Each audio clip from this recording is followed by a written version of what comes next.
E69 news కి స్వాగతం. ముందుగా ముఖ్యాంశాలు.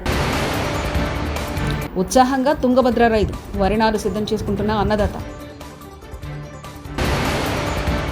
కాళేశ్వరం కమిషన్ ఎదుట విచారణకు హాజరైన కేసీఆర్.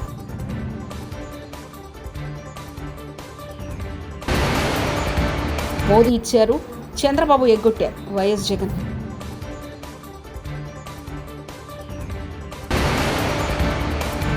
తిరుమల శ్రీవారి పాదాల సమీపంలోని అటవీ ప్రాంతంలో అగ్ని ప్రమాదం. తుంగభద్ర ఆయకట్టు రైతుల సాగుకు సమాయత్తమవుతున్నారు. కాలువలోకి నీరు రాకుండా నారు పోసుకుని సిద్ధంగా ఉన్నారు. నదీ జలాలు, బోర్లు, డ్యాము నీరు ఆధారంగా బళ్ళారి, విజయనగరం, కొప్పల, రాయచూరు జిల్లాలో 7 లక్షల హెక్టార్ల ఆయకట్టు పైగా ఉంది. బోర్ల కింద సాగు చేసే రైతులు ముందుగానే వరినారు వేసుకుని పనిలో నిమగ్నమయ్యారు. డ్యాంలో 80 టీఎంసీల నీరు చేరిన తర్వాత ఖరీఫ్లో ఆయకట్టు సాగుకు జూలై 2వ వారంలో నీరు విడుదల చేస్తామని అధికారులు ప్రకటించిన సంగతి తెలిసిందే. దీంతో రైతులు ముందుగానే నారు సిద్ధం చేసుకుంటున్నారు. ఇప్పటికే పొలాలను దున్ని సాగుకు సిద్ధం చేసుకుంటున్నారు. రాష్ట్రంలో రైతులు తీవ్ర అవస్థలు పడుతున్నా పట్టించుకునే స్థితిలో కూటమి ప్రభుత్వం లేదని, చంద్రబాబు సీఎం కావడం రైతుల పాలిట శాపమని వైఎస్ఆర్సీపీ అధినేత మాజీ ముఖ్యమంత్రి వైఎస్ జగన్మోహన్ రెడ్డి ఆవేదన వ్యక్తం చేశారు. బుధవారం పొదిలి పొగాకు పోర్టును సందర్శించిన అనంతరం ఆయన మీడియాతో మాట్లాడారు. ఈ జిల్లాలోనే ఇక్కడే ఇద్దరు ఆత్మహత్యలు చేసుకున్న సన్నివేశం మధ్య ఈరోజు ఈ జిల్లాలో నేను మాట్లాడుతూ ఉన్నా. ఈరోజు ఇక్కడే ఇదే జిల్లాలోనే ఇద్దరు ఆత్మహత్యలు చేసుకున్న పరిస్థితులు. పర్చూరులో ఒక రైతు చనిపోయాడు. గడిచిన శుక్రవారం కొండేపిలో మరొక రైతు ఆత్మహత్య చేసుకున్నాడు. ఇద్దరు రైతులు గిట్టుబాటు ధరలు లేక ఇదే జిల్లాలో రైతాంగం చనిపోయిన పరిస్థితుల మధ్య ఈరోజు నేను ఇక్కడికి వచ్చి రైతులు పడతా ఉన్న అగసాట్లను ప్రభుత్వాన్ని గట్టిగా నిలదీస్తూ ప్రశ్నిస్తూ ఉన్నా.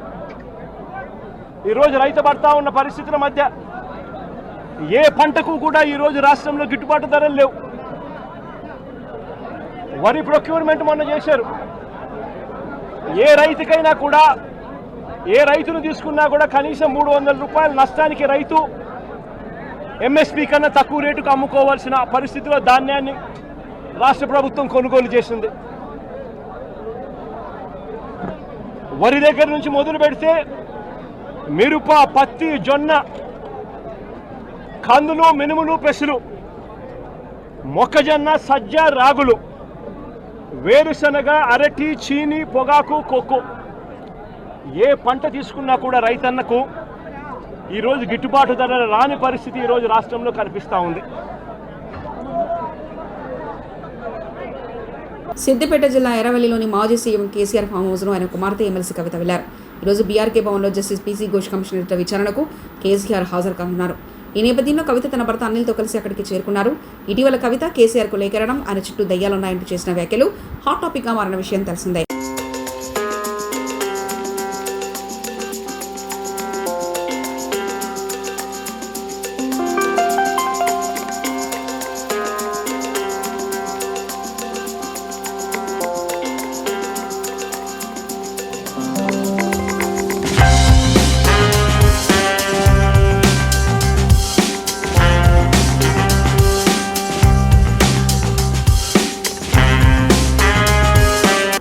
కాళేశ్వరం కమిషన్ ఎదుట విచారణకు భారత అధినేత మాజీ సీఎం కేసీఆర్ హాజరయ్యారు. బీఆర్కే భవన్లో ఆయన జస్టిస్ పీసీ ఘోష్ ప్రశ్నిస్తున్నారు.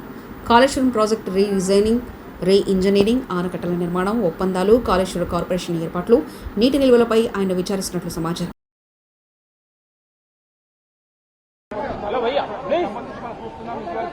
దాదాపుగా గంట పాటు ఆయన విచారణను ఎదుర్కొన్నారు. ఆయన పోయినప్పుడు 2 కలర్ బుక్లు ఆయన తీసుకెళ్లడం జరిగింది. వాటిని ఆయన కమిషనర్లన్నింటినీ కూడా ఆయన సమాధానాలు చెప్పినట్టుగా కూడా తెలుస్తుంది. ఆయన వెంట ఒకవైపు హరీష్ రావు, సంతోష్ కుమార్, అదేవిధంగా ఇటు శాసన మండలిలో పార్టీ పక్ష నేత ఒకవైపు మధుసూదనాచారి, మాజీ హోంమంత్రి మహమూద్ అలీ, బండారు లక్ష్మారెడ్డి, పద్మారావు, గౌరవ్, అదంతా కూడా ఆయన పాటు లోపడే ఉన్నారు. దీంతో ఈరోజు కమిషన్ విచారణ ముగిసింది. మళ్ళీ ఫర్దర్గా ఏం జరుగుతుంది కూడా కమిషన్ కేసీఆర్ విచారణతోనే. 100 జన్మనెత్తిన రేవంత్ రెడ్డి అనే చిల్లరగాడిని కేసీఆర్ గొప్పతనం అర్థం కాదు. రేవంత్ రెడ్డి గురువు, ఆయన జేజమ్మతో గొడవపడి ఇక్కడి నుంచి తరిమిన వాడే కేసీఆర్. రేవంత్ రెడ్డి అనే చిల్లరగాడు ఏం చేసినా కేసీఆర్ వెంట్రుకు కూడా పీకలేడంటూ కేటీఆర్ వ్యాఖ్యానించారు. అర్థం కాదు. రేవంత్ రెడ్డి గురువు, ఆయన జేజమ్మతోనే కొట్లాడినోడు కేసీఆర్, ఆ జేజమ్మని ఇక్కడి నుంచి తరిమేసినోడే కేసీఆర్. కాబట్టి రేవంత్ రెడ్డి అనే చిల్లరగాడు ఏం మాట్లాడినా, ఆయన చిల్లర ప్రభుత్వం ఏం చేసినా కేసీఆర్ ఎంటిక కూడా పీకలేరు. ఏడాదిన్నర కాలంగా ఒక ప్రాజెక్టు డిపిఆర్ గానీ కనీసం శంకుస్థాపన గానీ ఒక ఇటుక పెట్టి కట్టే దాఖలాలు లేవు. ఎట్లా చూస్తారు కాంగ్రెస్ పార్టీ? ఎట్లా చూసేదేముంది, ఇటు కూలగొట్టడానికి వచ్చింది తప్ప కట్టనికి రాలేదు. ఈ పేదల ఇండ్లు కూలగొట్టడం, ఇట్లాంటి ప్రాజెక్టులు కూలగొట్టడం, విధ్వంసకరమైన ఆలోచనలు, రాజకీయ వేధింపులు, కక్ష సాధింపు తప్ప ఈ సన్నాసికి ఏమి చేత కాదని అర్థమవుతా ఉంది. అందులో అర్థం కాకపోవడానికి ప్రమాదవశత్తు కాలు జారిపడి సోమాజిగూడ యశోద ఆసుపత్రిలో చికిత్స పొందుతున్న ఎమ్మెల్యే పల్లా రాజేశ్వరరెడ్డిని పరామర్శించేందుకు బయలుదేరిన కేసీఆర్. ఎమ్మెల్యే పల్లా రాజేశ్వరరెడ్డిని పరామర్శించిన కేసీఆర్.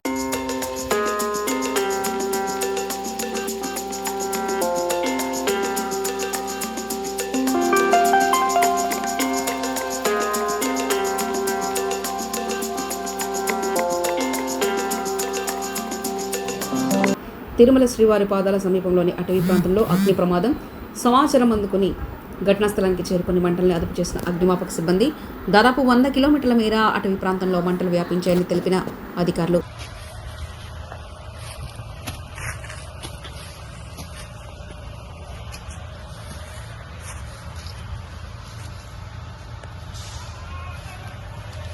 స్వర్ణాంధ్ర విజన్ 2047కు సంబంధించి తయారైన మైలవరం నియోజకవర్గ డాక్యుమెంటేషన్పై గొల్లపూడి సాయిదత్త కళ్యాణ మండపంలో జరిగిన సమీక్షా సమావేశం.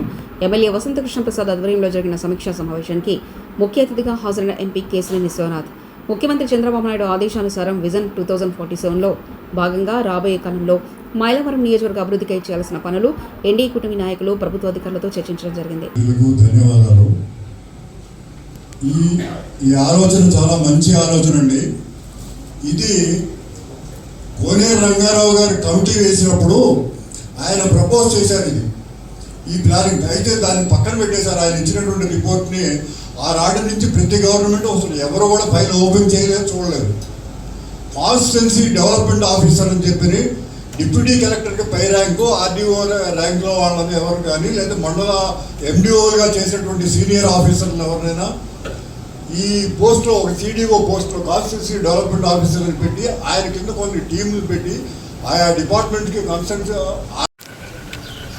మైలవరం నియోజకవర్గం విజన్ డాక్యుమెంట్ 2047 గౌరవ ముఖ్యమంత్రి గారు మొత్తం అన్ని నియోజకవర్గాల్లోనూ విజన్ డాక్యుమెంట్లు పెట్టాలి. ప్రభుత్వ అధికారులు, రాజకీయ నాయకులు అందరూ కలిసి రాబోయే కాలంలో ఆ నియోజకవర్గ డెవలప్మెంట్కి ఏ విధంగా చేయాలి అనే విషయాల్లో వాళ్ళ కూలంకషంగా అధికారులందరినీ కూర్చోబెట్టి డిస్కస్ చేయడం జరిగింది. గౌరవ ఎమ్మెల్యే వసంతకృష్ణ ప్రసాద్ గారు అందరం నాయకులు కలిసి అధికారులతో ఇవాళ ఈ విజన్ డాక్యుమెంట్ మీద, ఎందుకంటే మైలవరం నియోజకవర్గం అంటే అమరావతికి ముఖద్వారం, విజయవాడకి అతి సమీపంలో విజయవాడ, అమరావతి 2 నగరాలకి ముఖద్వారంగా ఉండి ఈ మైలవరం నియోజకవర్గంలో అన్ని రకాల అగ్రికల్చరల్గా కానీ, హార్టికల్చర్గా కానీ, ఇండస్ట్రీగా కానీ, ట్రేడల్గా కానీ, అంతేకాకుండా టూరిజంగా కానీ, ఫారెస్ట్ డిపార్ట్మెంట్ కానీ అన్ని డిపార్ట్మెంట్లు సమీకృతమై ఉన్న నియోజకవర్గం ఏదన్నా ఉందంటే మైలవరం నియోజకవర్గం.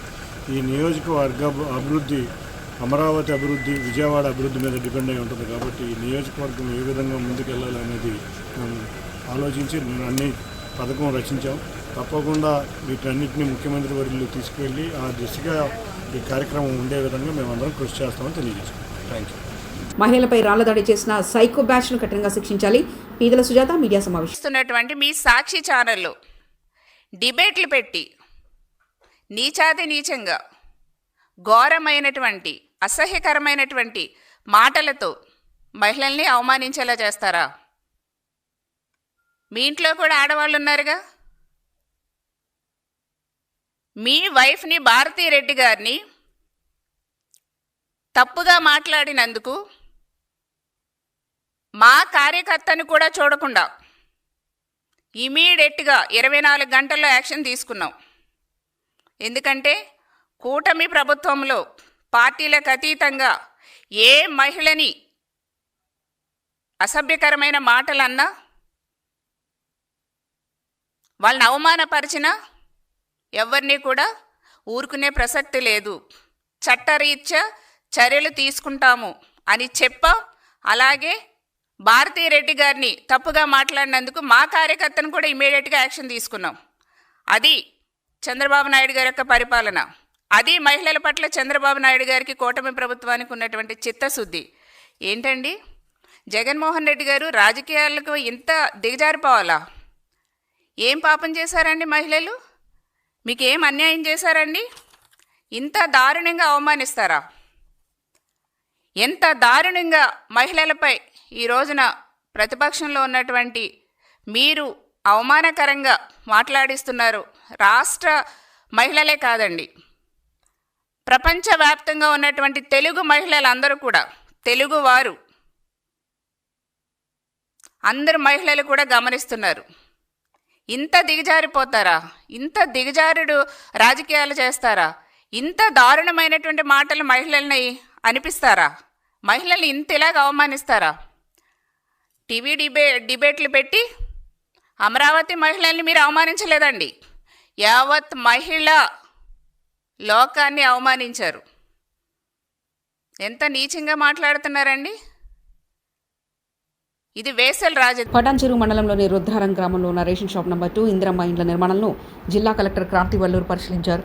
ఈ సందర్భంగా జిల్లా కలెక్టర్ క్రాంతి వల్లూరు మాట్లాడుతూ రేషన్ కార్డు ఉన్న ప్రతి ఒక్కరికి ఉచిత నాణ్యమైన సన్న బియ్యం అందిస్తున్నామన్నారు. సన్న బియ్యం లబ్ధిదారులతో మాట్లాడుతూ బియ్యం తీసుకున్నారా, ఎలా ఉన్నాయి, ఇంట్లో ఎంతమంది ఉన్నారంటూ లబ్ధిదారులతో మాట్లాడారు. ఇందిరమ్మ ఇండ్ల నిర్మాణాలను పరిశీలిస్తూ ఇండ్లను నాణ్యతతో కట్టాలన్నారు. బేస్మెంట్ పూర్తి చేసిన వారికి ₹1,00,000 అందించినట్లు తెలిపారు.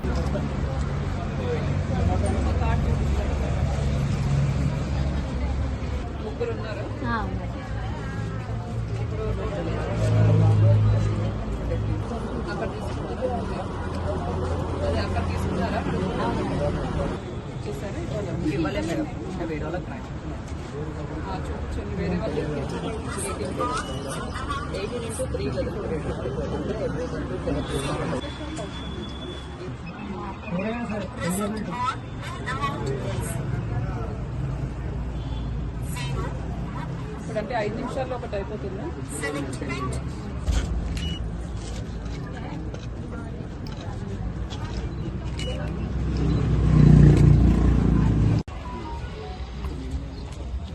కట్టడానికి రెడీగా ఉంటే మేము మళ్ళీ ఇస్తాము.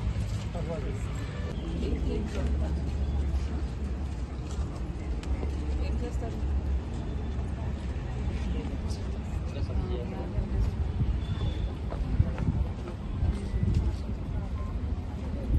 ప్లాన్ చేస్తున్నారు. ఒకరైతే మోసేస్తాం. మేము మేస్త్రి మాట్లాడుతున్నారు, మేము ఇచ్చేస్తాం. లోన్ వస్తుందా మీకు? మరి తీసుకొని చేసుకోవచ్చు కదా. ఇప్పుడు ఎవరైనా మంచి లోకల్ ఈ ప్రైస్ రెగ్యులేషన్ కమిటీ పెట్టారండి. తర్వాత ఎట్లా అవుతాం వస్తుంది కదా. ఎప్పుడు స్టార్ట్ చేస్తాం మరి? కాళేశ్వరంతో రైతుల కన్నీళ్లు తుడిచిన కేసీఆర్పై కుట్రలా అంటూ సంగారెడ్డి బీఆర్ఎస్ ఎమ్మెల్యే చింతా ప్రభాకర్ గారు మండిపడ్డారు. కాళేశ్వర కమిషన్ ముందు మాజీ ముఖ్యమంత్రి వర్యులు కేసీఆర్ గారు హాజరు సందర్భంగా హైదరాబాద్ బీఆర్కే భవన్ వద్ద కేసీఆర్ గారికి మద్దతుగా పాల్గొన్నారు. కాంగ్రెస్ ప్రభుత్వానికి పాలన చేతగాక డైవర్షన్ పాలిటిక్స్ చేస్తున్నారని ఎమ్మెల్యే చింతా ప్రభాకర్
ఉత్సాహంగా తుంగభద్ర రైతు వరి నారు సిద్ధం చేసుకుంటున్న అన్నదాత.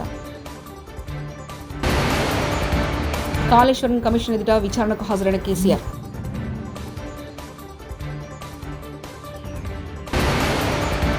మోదీ ఇచ్చారు, చంద్రబాబు ఎగ్గొట్టారు వైఎస్ జగన్.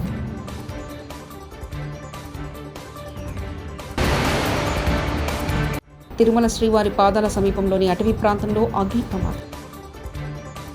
ఈ 69 న్యూస్ ఇంతటితో సమాప్తం. చూస్తూనే ఉండండి ఈ 69 న్యూస్.